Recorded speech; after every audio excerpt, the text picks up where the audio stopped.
Pintar, selamat datang di Fitro Apel Live. Kembali lagi dengan Kak Ella, Tentor Geografi kalian. Nah, kali ini kita bakalan ngebahas soal-soal TUU-TBK tahun 2021 dari Aku Pintar. Yuk, langsung saja sobat, kita bahas soal-soal berikut ini.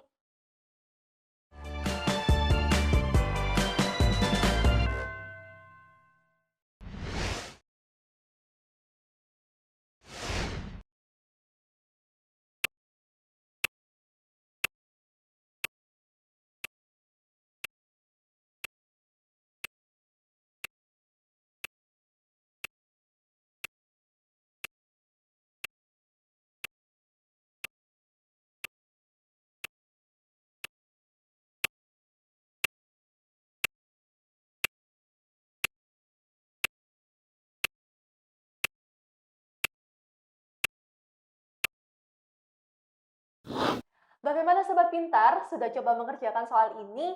Ini adalah soal TKA Soshum tentang industri. Langsung saja yuk kita bahas soalnya.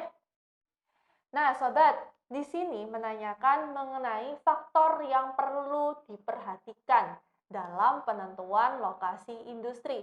Jadi, kita kalau bangun industri itu nggak boleh asal-asalan milih lokasi, Sobat.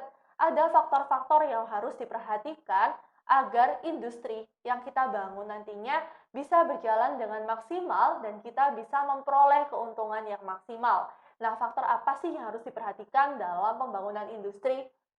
Faktor yang paling utama yang harus diperhatikan adalah aksesibilitas, Sobat. Aksesibilitas ini apa sih? Aksesibilitas ini mencakup kondisi jalan. Jadi aksesibilitas yang baik adalah kondisi jalan yang baik dan juga transportasi yang memadai. Nah, transportasi yang memadai termasuk juga transportasi pribadi maupun transportasi umum yang memadai. Nah, apabila sobat aksesibilitas itu baik, maka bahan baku bakalan mudah diperoleh. Kenapa? Karena jalanannya bagus, transportasinya bagus. Makanya bahan baku juga mudah diperoleh, sobat. Dan juga biaya angkutnya murah.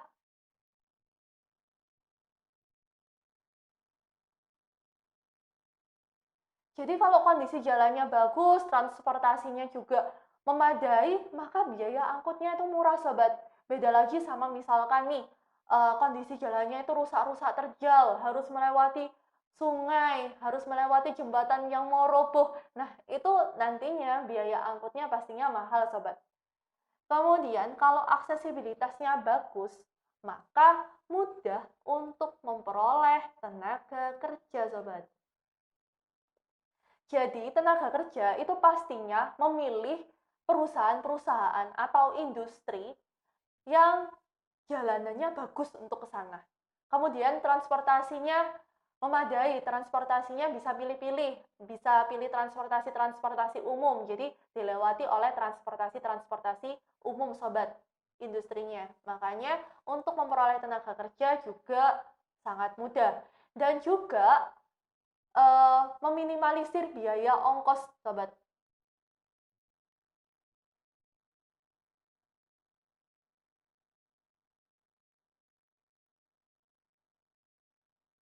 Nah, kan ada nih perusahaan-perusahaan yang ngasih ongkos perjalanan bagi tenaga kerjanya. Nah, kalau misalkan aksesibilitasnya itu bagus, maka bisa minimalisir biaya ongkosnya, sobat. Kemudian, kalau aksesibilitasnya bagus, maka pemasaran juga bakalan bagus, sobat. Jadi pemasarannya bakalan bagus. Karena apa? Karena kondisi jalannya udah bagus, transportasinya udah bagus, sudah memadai. Maka pemasaran juga bakalan bagus gitu loh. Pemasarannya bakalan bisa memasarin produknya dengan banyak. Ke banyak tempat, seperti itu, sobat. Jadi, untuk soal ini, faktor yang perlu diperhatikan dalam penentuan lokasi industri adalah C, aksesibilitas, sobat. Oke, kita lanjutkan ke soal berikutnya.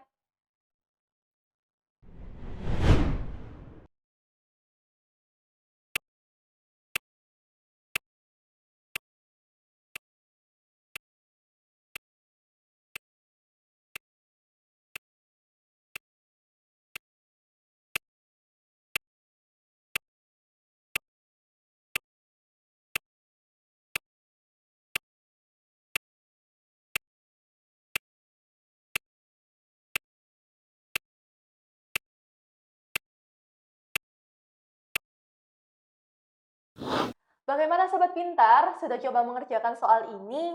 Ini adalah soal TKA Soshum tentang hidrosfer. Nah, langsung saja yuk kita bahas soalnya. Yang ditanyakan di sini adalah wilayah pesisir yang sesuai untuk pengembangan industri garam adalah pesisir yang...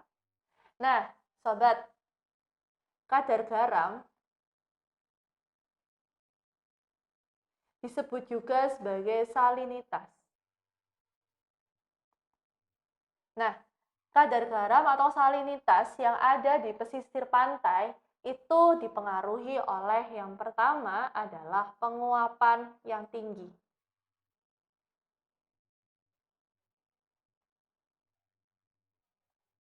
Nah, jadi semakin besar penguapannya, maka semakin besar pula laut tersebut mengandung garam. Kemudian dilihat juga curah hujannya rendah.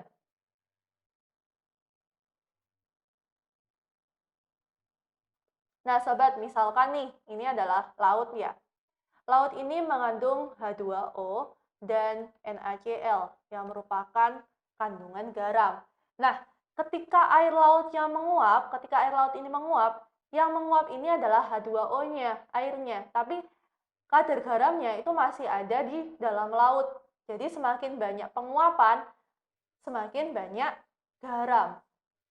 Nah, kemudian curah hujannya itu rendah, sobat.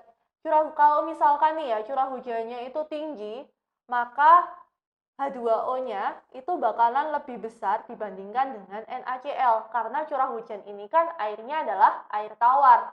Nah, seperti itu sobat. Jadi, kadar garam dipengaruhi oleh penguapan yang tinggi, kemudian curah hujannya rendah, dan juga sedikitnya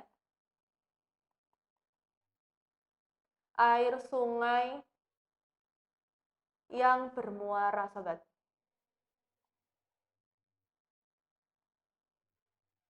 Nah, sobat, wilayah laut dengan kadar garam yang tinggi itu biasanya air sungai yang bermuara itu sedikit, sobat. Kenapa? Karena air sungai ini kan mengandung air tawar. Sehingga kalau misalkan air sungainya itu banyak yang masuk atau bermuara ke laut, maka H2O-nya nanti lebih besar dibandingkan dengan NaCl-nya. Seperti itu, sobat. Jadi dipengaruhi oleh sedikitnya air sungai yang bermuara. Oke, sekarang kita lihat opsi jawabannya, mulai dari opsi yang ke A ya, salinitas air lautnya tinggi. Nah, ini benar, salinitas air lautnya tinggi. Salinitas itu disebut juga sebagai kadar garam, jadi kadar garamnya tinggi. Kemudian dasar lautnya dari endapan lumpur. Nah, ini salah, sobat. Kenapa? Kalau endapan lumpur berarti airnya ini dibawa oleh air sungai, di mana air sungai tadi adalah air tawar. Nanti banyak H2O-nya.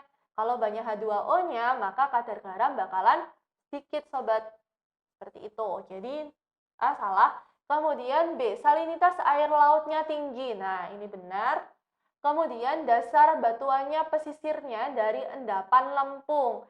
Nah, dari endapan lempung ini, sobat, misal ya, di sini itu pesisirnya, kemudian di sini itu ada sungai yang mau bermuara ke laut. Nah, apabila dasar pesisirnya ini dari endapan lempung, maka bisa menghalangi air sungai untuk bermuara ke laut, sobat. Sehingga laut itu kadar garamnya tinggi karena tadi bisa dihalangi oleh batuan pesisir dari endapan lempung. Jadi air sungai itu kehalang gitu loh, sobat, mau masuk ke laut. Kemudian yang ke C ya, air laut jernih, terlindung dari terjangan gelombang. Nah, jadi air laut jernih itu belum tentu kalau dia itu mengandung garam yang tinggi. Karena faktor-faktor tadi, kadar garam yang tinggi itu dipengaruhi oleh faktor yang ini. Jadi laut yang jernih itu belum tentu, sobat, mengandung kadar garam yang tinggi. Kemudian terlindung dari terjangan gelombang. Ini juga bukan merupakan faktor terbentuknya kadar garam. Jadi C salah, sobat. Kemudian air lautnya keruh dan terlindung dari terjangan gelombang. Apalagi kalau air lautnya keruh, pastinya tidak ada kadar garam, sobat. Kemudian besarnya gelombang laut yang sering terjadi di daerah pesisir. Jadi gelombang laut ini bukan merupakan faktor terbentuknya kadar garam atau salinitas. Jadi sesuai dengan pembahasan tadi, yang benar jawabannya adalah B. Salinitas air lautnya tinggi dan dasar batuan pesisirnya dari endapan lempung tadi bisa menghalangi air sungai bermuara ke laut. Begitu sobat, kita lanjutkan ke soal berikutnya.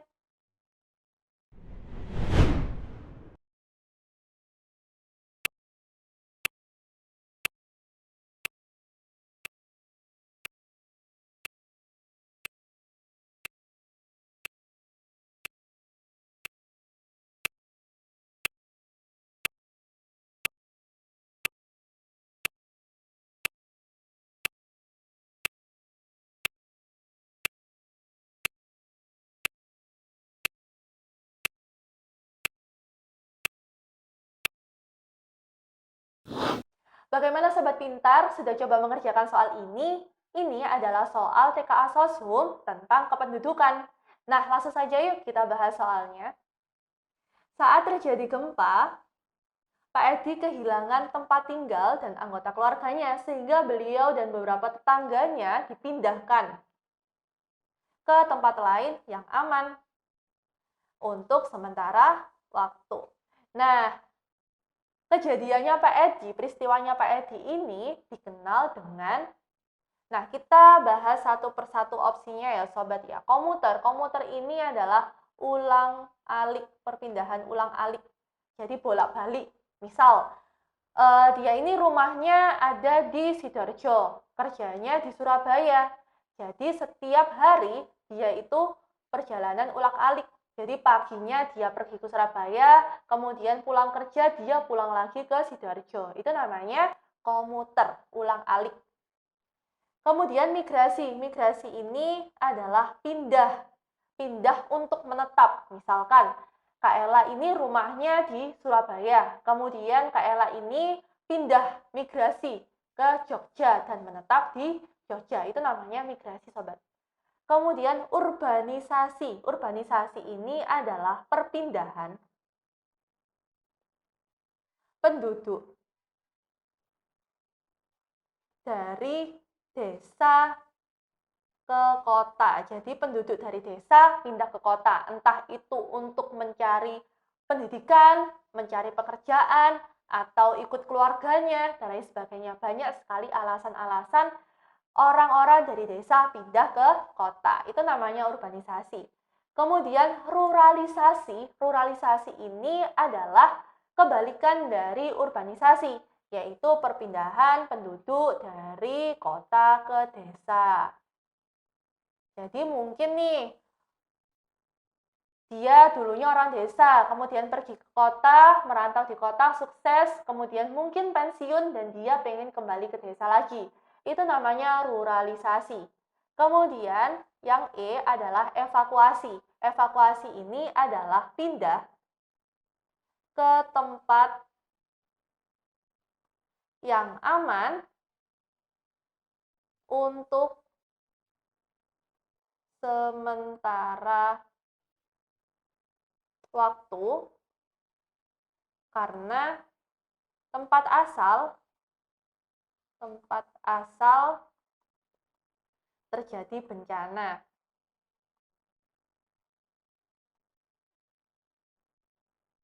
Misal nih, daerah A itu terjadi bencana gempa. Sehingga penduduk itu kan tidak mungkin kan tetap tinggal di daerah A untuk sementara waktu. Pastinya mereka ngungsi ke tempat yang lain atau evakuasi ke tempat yang lain yang lebih aman. Nah, untuk sementara waktu, kalau misalkan nanti di daerah yang A tadi sudah dirasa aman, dia bakalan balik ke daerah yang A. Nah, untuk kejadiannya Pak Edi ini merupakan kejadian apa? Dipindahkan ke tempat lain yang lebih aman untuk sementara waktu. Jadi, Ini ya sobat ya, jawabannya adalah evakuasi. Begitu sobat.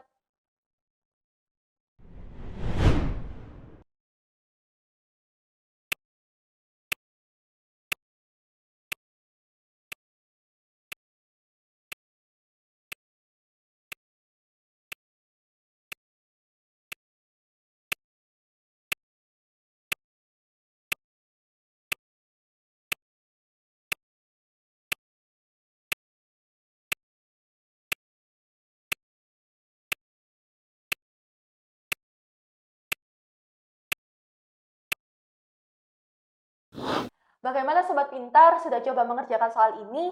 Ini adalah soal TKA Soshum tentang kependudukan. Yuk langsung saja kita bahas soalnya. Nah, yang ditanyakan di sini adalah contoh masalah sosial yang timbul akibat ketidakseimbangan antara pertumbuhan penduduk dan ketersediaan lahan di kota. Jadi, sobat, pertumbuhan penduduk ini lebih tinggi, lebih besar dibandingkan dengan ketersediaan lahan di kota.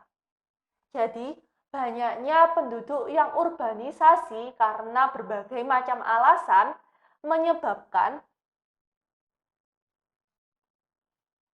di kota itu kekurangan lahan, sobat, untuk menampung penduduk-penduduk ini. Nah, penduduk yang urbanisasi ke kota pastinya kan memerlukan tempat tinggal, memerlukan pemukiman. Nah, akhirnya mereka bermukim di mana, sobat? Dengan ketersediaan lahan yang sempit. Akhirnya mereka bermukim di bantaran sungai. Kemudian ada juga yang bermukim di rumah susun.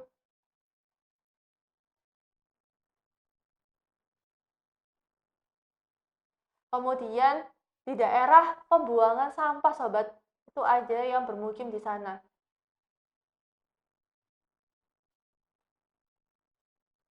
Nah, kalian tahu di daerah bantaran sungai di kota-kota itu pemukimannya padat, sobat. Nah, akhirnya menyebabkan yang namanya pemukiman kumuh.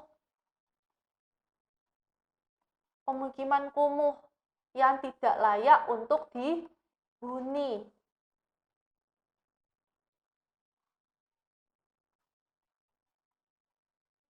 Nah, ini adalah permasalahan sosial yang terjadi akibat pertumbuhan penduduk yang besar yang tidak diimbangi oleh ketersediaan lahan.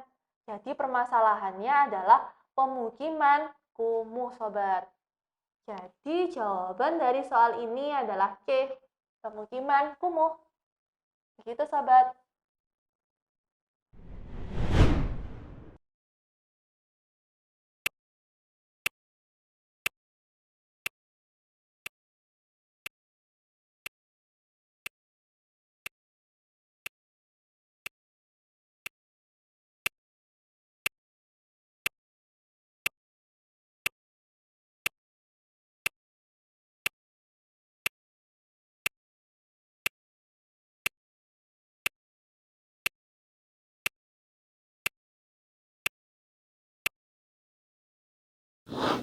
Bagaimana Sobat Pintar sudah coba mengerjakan soal ini?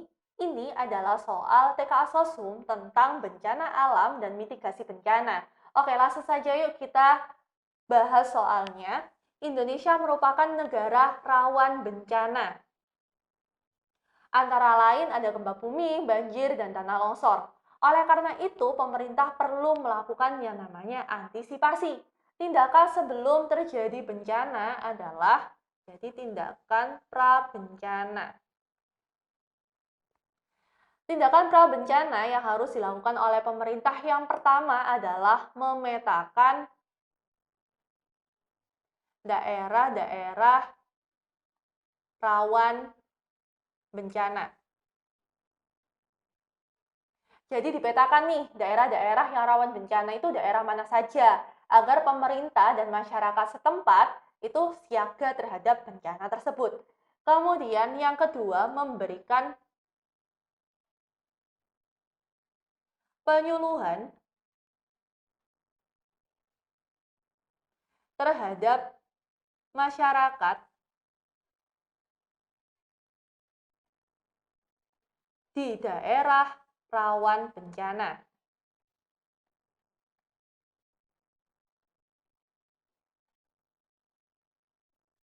Jadi memberikan penyuluhan agar masyarakat itu tahu gimana sih ciri-cirinya bencana itu kalau mau terjadi, agar mereka itu siaga. Kemudian apa sih yang mereka lakukan, yang harus mereka lakukan apabila terjadi bencana di tempat mereka.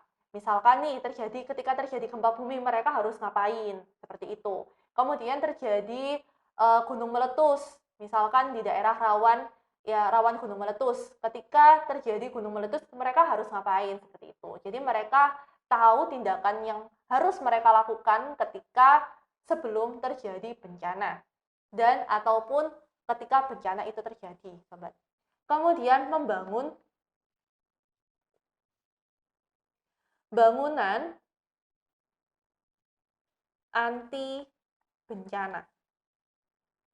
Nah, untuk bencana-bencana tertentu, ini bisa membangun bangunan yang anti bencana. Contohnya nih, seperti bencana gempa bumi, bisa membangun rumah anti gempa. Kemudian untuk bencana banjir, bisa nih membangun rumah yang tinggi seperti itu. Jadi membangun bangunan yang anti bencana. Nah, dari soal ini jawaban yang benar adalah D, yang sesuai dengan pembahasan KLA tadi. Nah, kita lihat nih coba ya, satu persatu opsinya, penyediaan sarana dan prasarana pendidikan bagi korban bencana. Nah, ini salah sobat. Penyediaan sarana dan prasarana pendidikan. Jadi, cukup penyuluhan dan sosialisasi saja sobat. Jadi, tidak pakai sarana dan prasarana pendidikan. Kemudian yang B, penyelamatan harta benda penduduk ini ketika terjadi bencana. Kemudian C, menyediakan logistik bagi korban bencana ini ketika masyarakat sudah evakuasi ke tempat yang lebih aman. Kemudian membangun sarana penampungan yatim piatu ini tidak ada hubungannya dengan bencana. Jadi untuk soal ini jawabannya adalah D. Begitu sobat.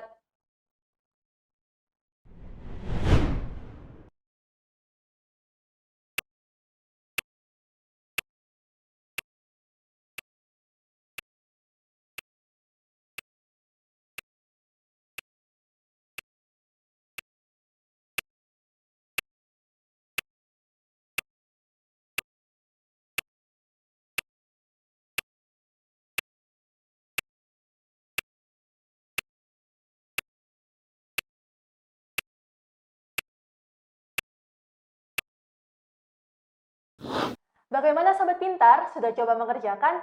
Ini adalah soal TKA Sosum tentang pusat pertumbuhan. Nah, langsung saja yuk kita bahas soalnya. Yang ditanyakan di sini adalah kota yang tumbuh dan berkembang dari pusat wisata. Jadi dari keempat ini, kota yang tumbuh berkembang menjadi pusat wisata adalah Kota Malang dan Yogyakarta. Nah, di Malang ini yaitu di daerah Batu Malang, ini dikembangkan sebagai pusat pertanian, pusat wisata pertanian. Nah, untuk Yogyakarta ini dikembangkan sebagai pusat pariwisata budaya. Jadi jawaban dari soal ini yang benar adalah E, 3 dan 4. Oke, kita lanjutkan ke pertanyaan selanjutnya.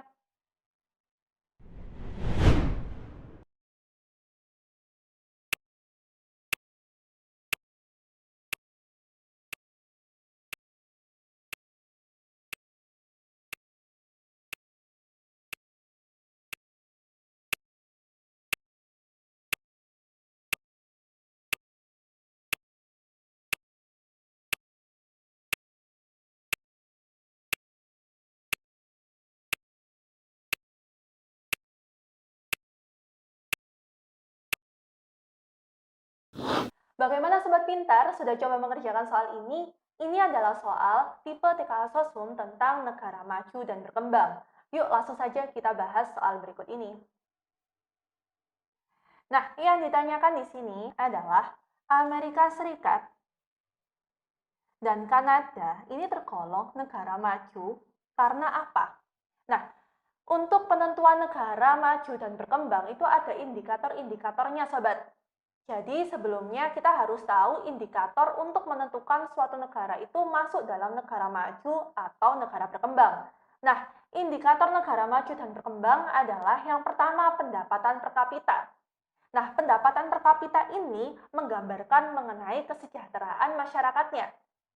Semakin besar pendapatan per kapita masyarakat, semakin besar kesejahteraan masyarakat. Nah, untuk di negara maju, pendapatan per kapitanya tinggi, sobat. Dan untuk negara berkembang, rendah. Kemudian pertumbuhan penduduk. Nah, pertumbuhan penduduk ini disebabkan biasanya adalah kelahiran. Nah, untuk negara maju, kelahirannya sangat rendah, sobat. Jadi untuk pertumbuhan penduduknya rendah. Sedangkan di negara berkembang, pertumbuhan penduduknya tinggi. Kemudian kesempatan kerja atau lowongan pekerjaan. Nah, untuk kesempatan kerja, untuk di negara maju kesempatan kerjanya itu udah beragam, sobat. Jadi sudah ada banyak sekali pekerjaan-pekerjaan bermacam-macam jenis pekerjaan yang ada di negara maju. Dan sebagian besar pekerjaannya di bidang industri, perdagangan, dan jasa. Nah, untuk berkembang, kesempatan kerjanya masih kurang beragam. Sebagian besar bekerja sebagai petani atau di wilayah pertanian. Kemudian, angka harapan hidup. Nah, angka harapan hidup ini menggambarkan mengenai kesejahteraan dan kesehatan masyarakatnya. Untuk negara maju, karena pendapatan per kapitanya tinggi, biasanya angka harapan hidupnya juga tinggi, sobat. Jadi, karena kesehatannya tinggi, angka harapan hidupnya tinggi. Untuk negara berkembang, angka harapan hidupnya masih rendah. Kemudian tingkat pendidikan, jadi indikator dari negara maju dan berkembang bisa dilihat dari tingkat pendidikannya. Kalau tingkat pendidikannya tinggi, maka dia bisa digolongkan sebagai negara maju. Nah, untuk negara berkembang, tingkat pendidikannya masih rendah. Kemudian yang keenam, pemanfaatan lahan.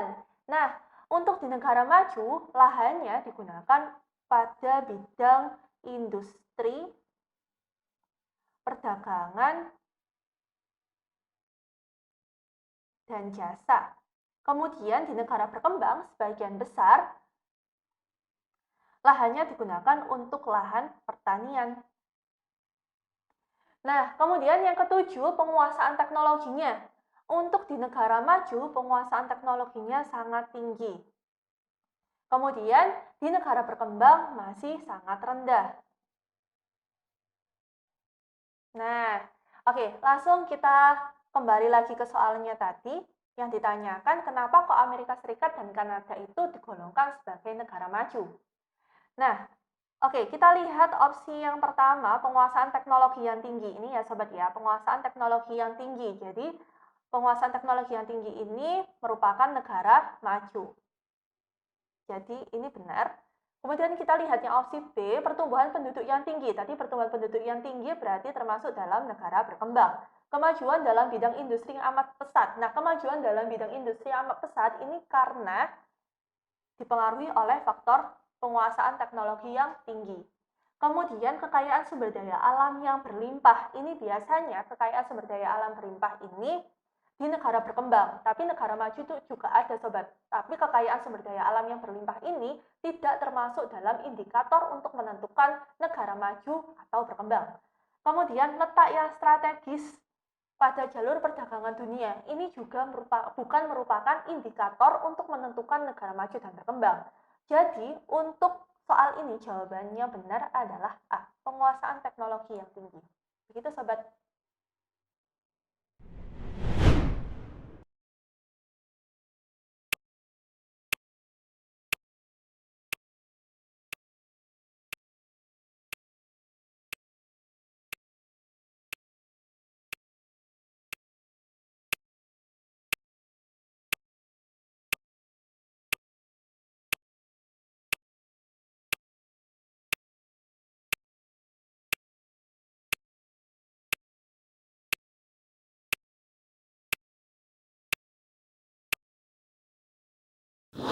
Bagaimana Sobat Pintar sudah coba mengerjakan soal ini? Ini adalah soal tipe TKA Sosum tentang bencana alam. Yuk langsung saja kita bahas soal berikut ini. Nah, yang ditanyakan di sini adalah contoh bencana alam yang tidak terjadi di Indonesia. Oke, langsung saja kita lihat opsi jawabannya. Kira-kira bencana alam mana saja sih yang tidak pernah terjadi di Indonesia? Oke, kita lihat yang opsi A, kekeringan. Sering kan berita-berita kekeringan di wilayah Indonesia. Kemudian badai tropis juga sering kita mendengar berita-berita badai tropis di Indonesia. Wabah penyakit juga sering, kebakaran hutan juga sering.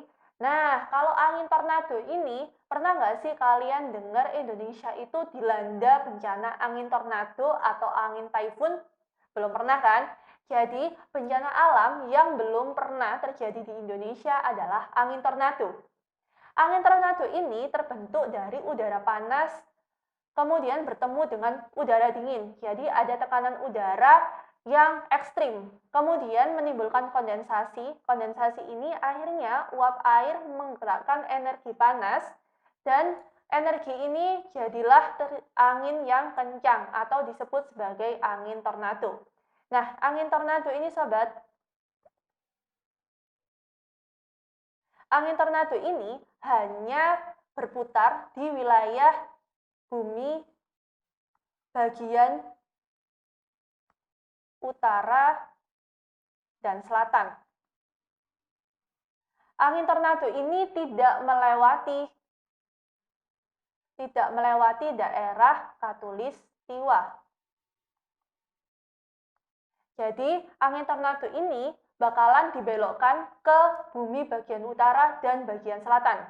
Jadi, tidak pernah melewati daerah Katulistiwa.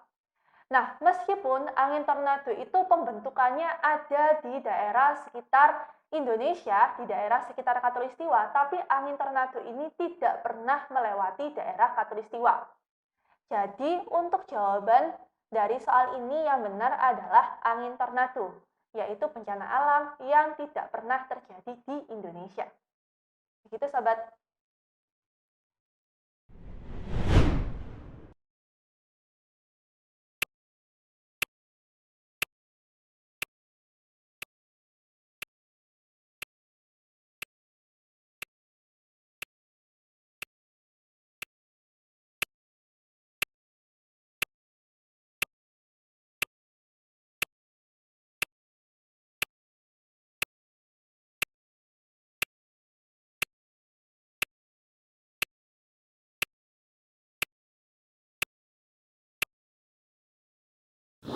Bagaimana Sobat Pintar sudah coba mengerjakan soal ini? Ini adalah soal tipe TKA Sosum tentang biosfer. Yuk langsung saja kita bahas soal berikut ini. Nah, yang ditanyakan di sini adalah masyarakat yang tinggal di daerah kutub dengan vegetasi lumut, aktivitasnya apa? Oke, sebelumnya kita harus tahu ciri-ciri dari bioma tundra itu seperti apa. Yang pertama, ciri-cirinya adalah seluruh wilayahnya tertutup oleh es, atau disebut juga sebagai permafrost ini. Permafrost itu merupakan daerah di mana bagian tanahnya itu tertutup es secara permanen. Kemudian bioma tundra ini memiliki musim dingin yang panjang, yaitu sekitar 9 bulan dan gelap. Kemudian musim panasnya sekitar 3 bulan terang. Kemudian kecepatan angin yang sangat tinggi di daerah tundra. Nah, vegetasi yang bisa tumbuh di daerah tundra adalah lumut, sedikit rumput-rumputan, dan juga bunga-bunga kecil. Kemudian hewan yang bisa hidup di daerah tundra seperti pinguin, beruang kutub, dan rusa kutub. Oke, langsung saja kita ke soalnya yang tadi. Yang ditanyakan di sini adalah aktivitas masyarakat di daerah vegetasi tundra. Bertani dan beternak. Dari ciri-ciri yang sudah kakak jelaskan tadi, bertani apakah bisa di daerah tundra? Tidak bisa, Sobat. Beternak juga tidak bisa, Sobat. Karena hewan yang bisa hidup di daerah tundra itu hanya hewan-hewan ini. Dan juga kayak kelinci kutub, yaitu hewan-hewan yang bisa hidup di daerah kutub. Jadi tidak bisa digunakan untuk beternak. Kemudian bertani dan berburu. Nah, bertani ini nggak bisa, Sobat. Untuk berburu bisa sobat, nanti bisa berburu kelinci-kelinci kutub seperti itu. Rusa kutub. Berladang dan menangkap ikan. Nah, berladang ini tidak bisa sobat, berladang ini hampir sama dengan bertani. Tapi bedanya cuma vegetasinya saja. Kemudian berburu, berburu ini bisa, berladang tidak bisa. Berburu dan menangkap ikan. Nah, ini bisa sobat. Jadi di daerah tundra itu banyak sekali ikan-ikan sobat. Jadi daerah Glacier itu daerah sungai-sungai di daerah tundra itu biasanya banyak ikannya. Jadi masyarakat di sana aktivitasnya adalah berburu dan menangkap ikan. Jadi jawaban yang benar adalah E.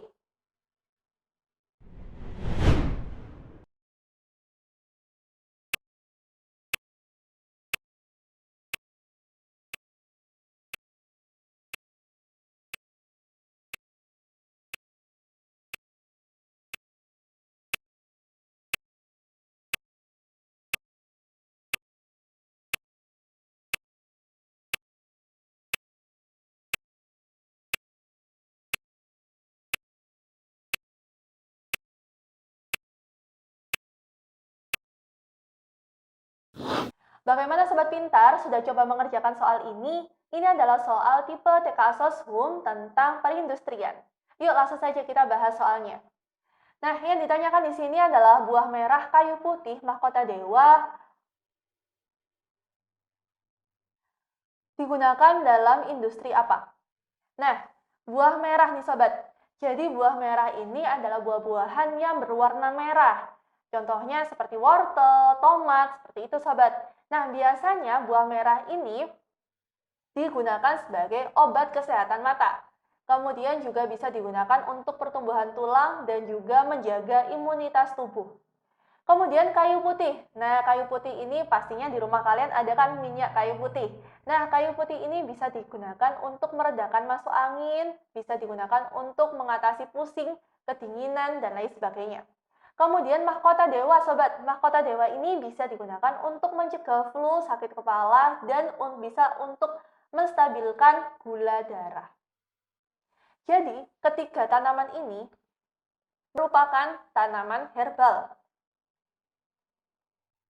Jadi, untuk soal ini berarti tanaman-tanaman ini digunakan sebagai industri obat-obatan. Jadi, jawabannya adalah D. Begitu, Sobat.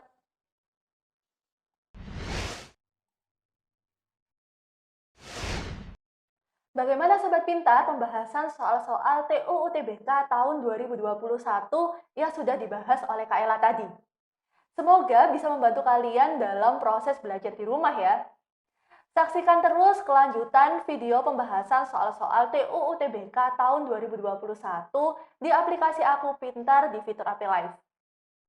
Jangan lupa Sobat Pintar, belajar pintar bersama Aku Pintar. Sampai jumpa!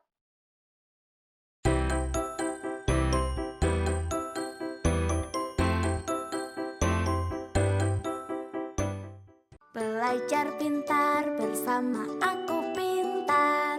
Download sekarang.